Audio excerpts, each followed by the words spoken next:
آپ زندگی میں آگے جا رہے ہیں اور آپ کو آگے جانا چاہیے۔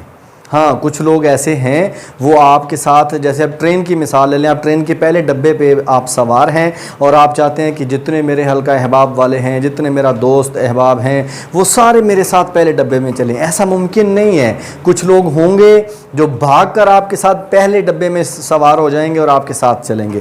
کچھ لوگ ہوں گے وہ اس ٹرین کو روکنے کی کوشش کریں گے۔ کچھ لوگ ہوں گے وہ اس کے اوپر وزن لادنے کی کوشش کریں گے کہ اس کی سپیڈ کم ہو جائے۔ کچھ لوگ ہوں گے وہ صرف کھڑے ہو کر تماشا دیکھ رہے ہوں گے کہ کہاں یہ ٹرین رکے، کہاں یہ ٹرین خراب ہو، کب یہ جو ہے نا اس ناکام ہو، کب اس کو جو ہے نا وہ ہم اس کے اوپر تنقید کریں کہ دیکھو تم ناکام ہو گئے ہو۔ تو ایسے لوگوں کو آپ پہلے ڈبے میں نہیں بٹھا سکتے۔ ہاں آپ محنت کریں گے، آپ کی کامیابی بولے گی، وہ لوگ اسی ٹرین میں پھر سوار ہونے کی بھی کوشش کریں گے۔ تو آپ محدود آپشنز کے ساتھ تو زندگی میں کام ہی نہیں کر سکتے، تو وہ انشاءاللہ پیچھے والے ڈبے میں بیٹھ کے آئیں گے ضرور۔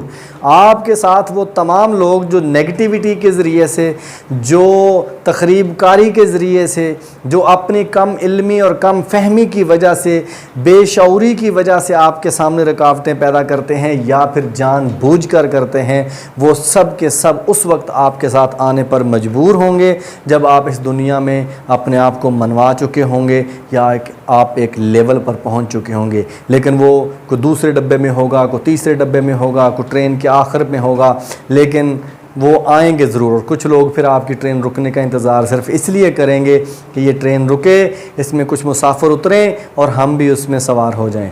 تو یہ اسی صورت ممکن ہوگا جب آپ لگاتار محنت کر کے اپنی توانائی، اپنا وقت اور اپنے وسائل کو فضول لوگوں کے اوپر صرف نہیں کریں گے، ضائع نہیں کریں گے، لگاتار محنت کرتے رہیں گے، آگے بڑھتے جائیں گے، تو یہ سارے لوگ انشاءاللہ آپ کے انتظار میں ہوں گے اور آپ کے ساتھ ہوں گے۔